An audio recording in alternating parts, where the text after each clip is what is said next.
nggih kita badhe ngrembak babagan teks cariyos pengalaman utawi wonten ing basa Indonesianipun dipunwastani teks cerita pengalaman. Para siswa menika mesinipun sampun gadhahi pengalaman piyambak-piyambak. Lak nggih to? Nggih to, mosok ya ora ndek pengalaman. Nah, saderengipun mlebet materi, Bu Guru kepengin mangertos pengalaman menapa to ingkang tansah dipun emut ngantos sakmenika. Jenengan Mas, pengalaman menapa Mas? Pengalaman liburan, nggih. Jenengan Mas, pengalaman apa? Pengalaman angsal hadiah. Seneng banget mesti yang entuk hadiah iki. Jenengan Mbak, pengalaman apa? Pengalaman dados juara kelas, pinter berarti iki. Jenengan Mbak, pengalaman oh nggih, saderengipun Bu Guru badhe nyuwun pirsa rumiyin ingkang dipun wastani cariyos pengalaman menika napa ingkang seneng-seneng mawon to? Sinten ingkang saged mangsuli? Napa Mbak? Mboten. Lah kenging menapa kok mboten namung cerita seneng-seneng mawon? Nggih, pinter. Dados ingkang dipun wastani cariyos pengalaman menika mboten namung ingkang seneng-seneng mawon nggih. Saged cerita ingkang gegirisi, cerita ingkang horor, menapa cariyos ingkang lucu. Nah, menika inggih kalebet cariyos pengalaman. Mekaten nggih.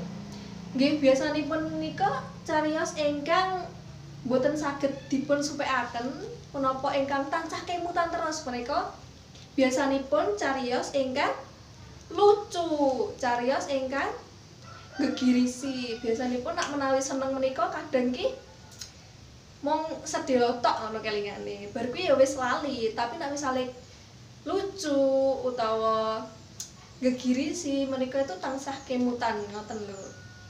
Nggih. Lajeng saking cariyos-cariyos ingkang sampun napa niku badhe dipun andharaken para siswa wau, sakmenika punapa to ingkang diwastani cariyos pengalaman menika? Sinten ingkang badhe mangsuli? Salah mboten napa-napa. Latihan. Napa, Mbak? Nggih, teks ingkang nyariyosaken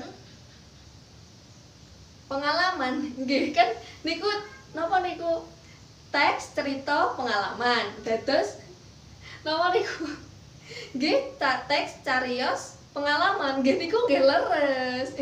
Wonten pamanggih sanes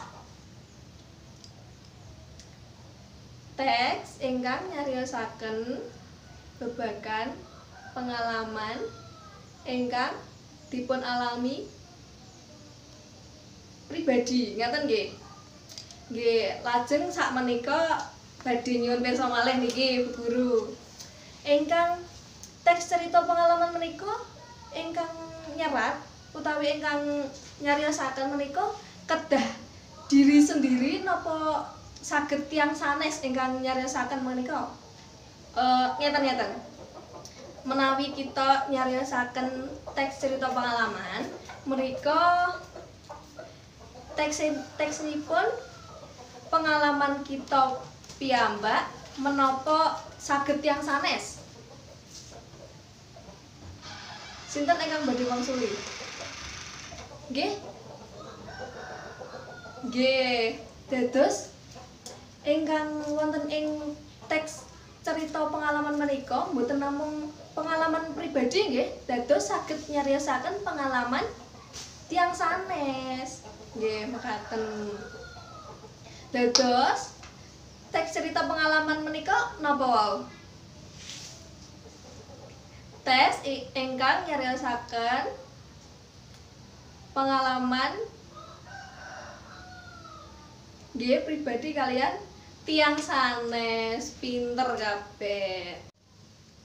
Ananging para siswa, sedaya menika nggadahi pengalaman piyambak-piyambak. Ananging boten sedaya menika saged nyariosaken pengalamanipun. Lah menika kenging menapa?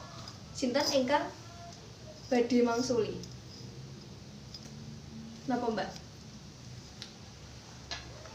Nggih.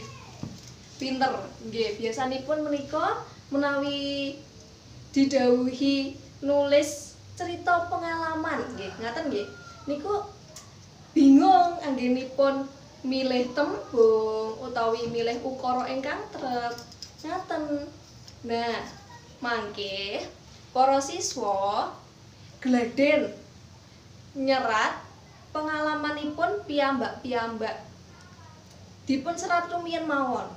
Lajeng mangke minggu ngajeng saged nyariosaken pengalamanipun wonten ing ngajeng. Ngaten nggih. Wani kabeh to? Ora isin to? Nggih. Ngaten nggih para siswa. Nggih saking materi ingkang sampun Ibu andharaken wau wonten ingkang badhe nyuwun pirsa? Menapa, Mbak? Teks cerita pengalaman menika kedah ginakaken basa krama menapa mboten? Mboten nggih, dados cerita pengalaman menika mboten kedah ginakaken basa krama, saged basa ngoko nggih, mboten napa-napa. Sing penting menika nyariosaken babagan cerita pengalaman. Nggih, wonten sanesipun ingkang badhe nyuwun pirsa? Mboten wonten. Wis pinter kabeh berarti. Nggih, berarti sampun siap sedaya nggih. Kagem nyerat cerita pengalaman piyambak-piyambak. Pinter. Nggih.